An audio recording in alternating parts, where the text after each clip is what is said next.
젠더뷰. 이번 인터뷰는 섭식장애에 대해 얘기해 볼 건데요. 섭식장애, 낯선 단어이기도 하고요. 섭식장애가 뭔데? 하는 사람도 있을 것 같아요. 최근 SNS를 통해 바디 프로필 열풍이 일면서 섭식장애가 미디어에 많이 등장하기도 했는데요. 섭식장애를 앓는 인구는 해마다 증가하고 환자의 연령도 어려지고 있다고 해요. 오늘은 삼키기 연습의 저자 박진희 작가님과 함께 하겠습니다. 작가님, 섭식장애가 정확히 어떤 건가요?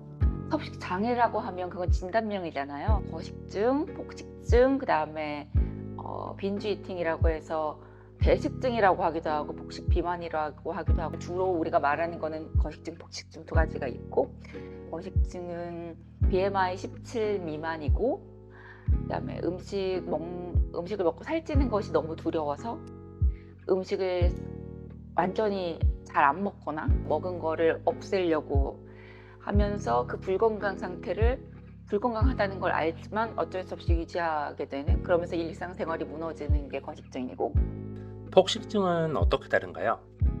폭식증은 증상은 같을 수도 있는데 굉장히 그 진단 기준이라는 게 인위적인 게, 정상 체중 이상이거나 하면 폭식증이라고 하는 거예요.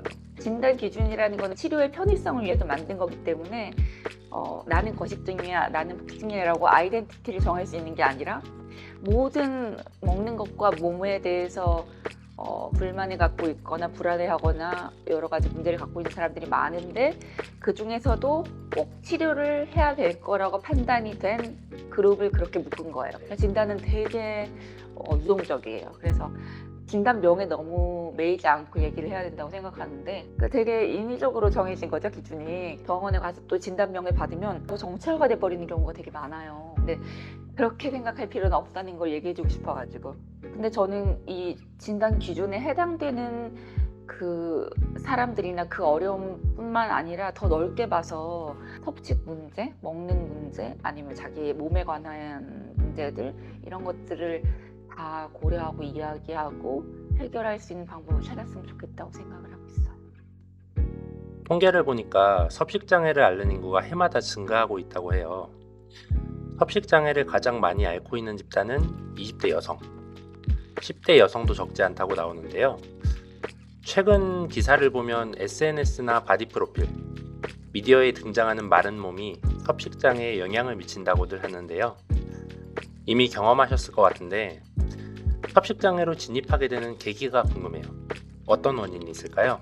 섭식장애가 아까 말씀드렸듯이 인위적인 진단명이잖아요. 그룹 치료 같은 게 있을 때 같이 앉아서 얘기를 들어보면 우리가 같은 병이 맞아? 싶을 정도로 정말 달라요. 다 달라요. 섭식장애도 겉으로, 그러니까 결국 여러 가지 그 인생 히스토리를 거쳐서 증상은 거의 정해진 그 풀 안에서 생겨나는데, 그래서 나타나는 증상은 거의 비슷하지만 따지고 올라가 보면 다 다른 거예요. 그래서 정말로 너 막 다이어트를 해야 되겠다, 그래서 진짜 막 큰 마음 먹고 다이어트를 하다가 여기 너무 강박이 생겨가지고 섭식장애로 들어가는 사람도 요즘 굉장히 많을 수밖에 없고, 특히 요즘은 또 간헐적 단식이라든지 유기농, 비건, 이런 건강에 대한 강박이 사회적으로 높다 보니까 약간 건강식 강박으로 들어가는 사람들도 있어요. 그러니까 요즘 다이어트 문화는 뭐 피트니스까지 포함해서 남녀 구분 없이 막 강박이 되게 강해졌잖아요. 그래서 그것 때문에 오히려 이제 섭식장애, 다른 예전과는 다른 면모의 섭식장애가 생기기도 하고, 요새 좀 문제시 되는 거는 너무 어린 아이들이 유병률이 높아졌다는 것 같아요. 초등학교 고학년에서 중학생 아이들이 요즘은 되게 제일 취약한 것 같은데, 그 아이들은 벌써 이제 다이어트 문화도 많이 접하고, 그다음에 요즘은 학교 생활이라든가, 그러니까 지금 어린아이들의 상황이 굉장히 경쟁적이고 예전하고 다르잖아요. 성인은 내가 내 문제를 알고 돈 내고 갈 수 있지만 청소년 경우는 정말 힘들거든요. 이런 걸 친구한테도 얘기할 수 없고 부모님한테도 얘기할 수 없고, 유색인종 아니면 장애가 있는 분, 그리고 사회적 약자들의 공통점은 자기 존재, 아니면 자기의 지금 갖고 있는 몸, 이런 것들에 대해서 불만을 가질 수밖에 없어요. 자기를 혐오하거나 아니면 비하하거나 자존감을 갖기가 힘들거든요. 사실은 생존하기 위해서죠. 자기가 생존해도 할 가치가 있는 사람이 되고 싶은 거예요. 경험을 통해서 공감하는 부분이 많으시겠어요. 안 그래도 자료를 찾아보면서 섭식장애, 거식증의 사망률이 매우 높아서 놀랐는데요. 많은 사례를 보셨을 것 같은데 얼마나 심각한가요?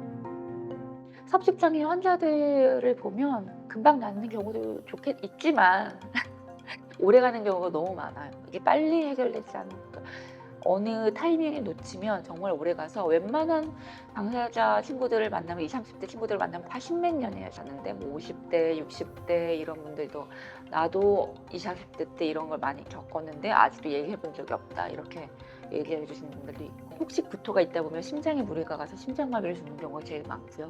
자살률도 높아요. 이게 증상이 사람들이 봐주기 어려운 사회 문화적으로 받아들여지기 힘든 증상이다 보니까 주변의 도움을 받기도 힘들죠.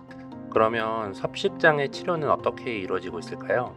전문 병원이랄지 어떤 치료 과정을 거치나요? 더 문제는 유병률 조사가 안 돼 있어요. 그걸 이주하는 게 굉장히 힘들어요.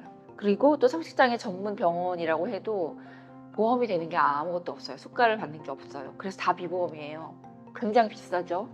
그러니까 일반 우울증으로 상담받는 거랑 비할 수 없이 한 7, 7, 8배는 비싸고 보험이 안 되더라도 치료를 할 수 있는 섭식장애 교육을 받았다든가 아니면 수련을 받았다든가 아니면 섭식장애 병원에서 경력을 쌓은 분들은 한정돼 있죠. 서울에밖에 없어요. 지방에는 없어요. 그런 실정이에요. 섭식장애 개선을 위해 가장 필요한 부분, 개선되었으면 좋겠다 하는 지점이 있을까요? 제대로 된 유병률 조사가 있으면 조사를 해봐서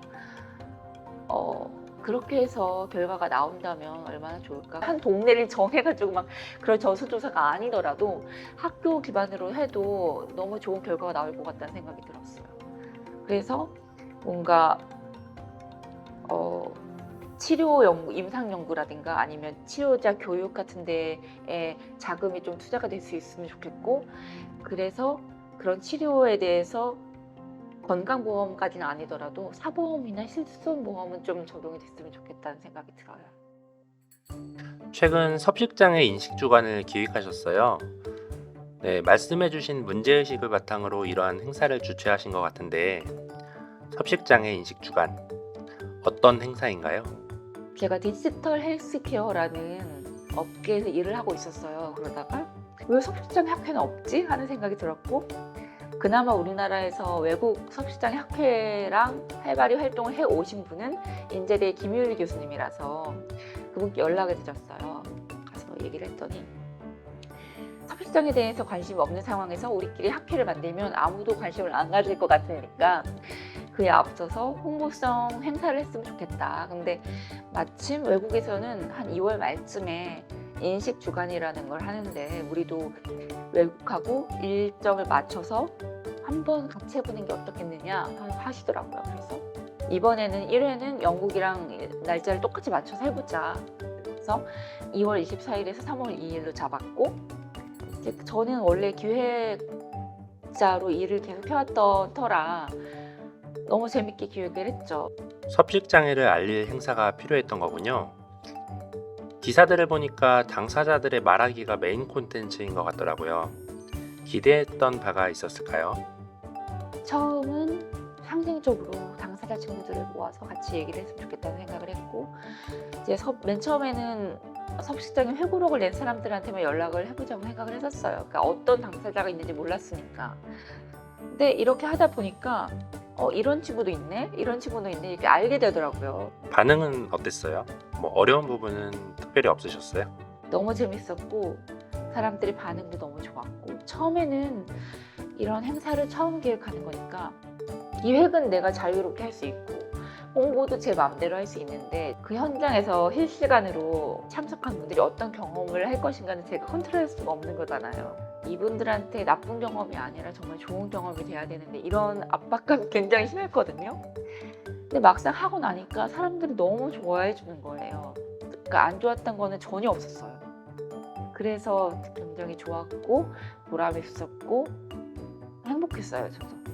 네, 섭식장애 주변인들에게 당부하고 싶은 말이 있다면 남겨주시죠. 언론 접촉을 되게 많이 했어요. 저뿐만 아니라 인식주간에 참여했던 친구들이 되게 사명감이 있어요. 이걸 바꾸겠다는 사명감이 다 투철해서 여러 가지를 하는데 잘 써준다고 하고서 결국은 뭐 프로 하나 제일 선정적인 것만 골라가지고 올린 거 아니에요. 그러니까 이런 취약한 아이들을 그러지 않아도 사회적 약자인데 얘네들을 이용하지 말라고 하고 싶어요. 정말 너무 화가 나더라고요.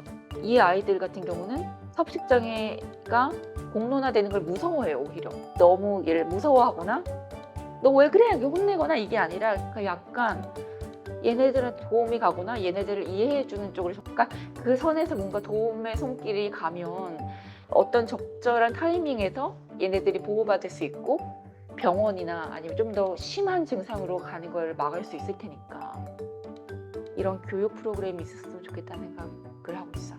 네. 끝으로 섭식장애를 갖고 괴로워하고 있는 아이들에게 조언을 건넨다면 어떤 이야기를 해주고 싶으세요? 지금 처한 상황이 안 변하고 그대로 가는 건 아니고 왜냐면 생각해보라고 얘기해주고 싶어요. 원래 너는 몇 년 전만 해도 아니 몇 개월 전만 해도 지금하고는 달랐잖아.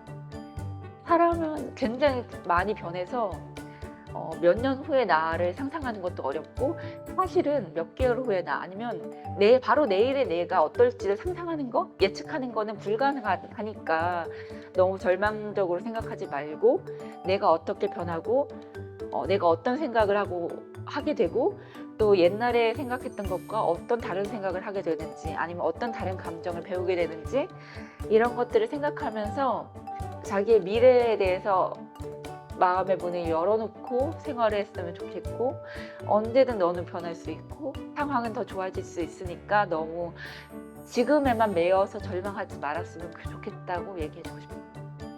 뭐든지 너가 관심사가 생기면 부끄러워하지 말고 파고들었으면 좋겠어요. 그러면 결국은 그쪽으로 에너지가 가면서 벗어날 수 있게 되거든요. 책이나 아니면 연예인도 괜찮고 덕질이라도 괜찮으니까 뭔가 흥미 있는 게 있으면 거기로 뛰어드는 것도 한 가지 방법이 될 수 있을 거라고 생각해요. 네. 오늘은 삼키기 연습의 저자이자 섭식장애 인식주간 기획자이신 박진희 작가님과 이야기를 나눠보았는데요. 섭식장애가 생각보다 보편적이고 심각한 질병인데 관련 정보가 많이 부족하고 또 사회적 인식이 많이 바뀌어야 한다는 생각이 드네요. 네, 오늘 인터뷰 감사합니다.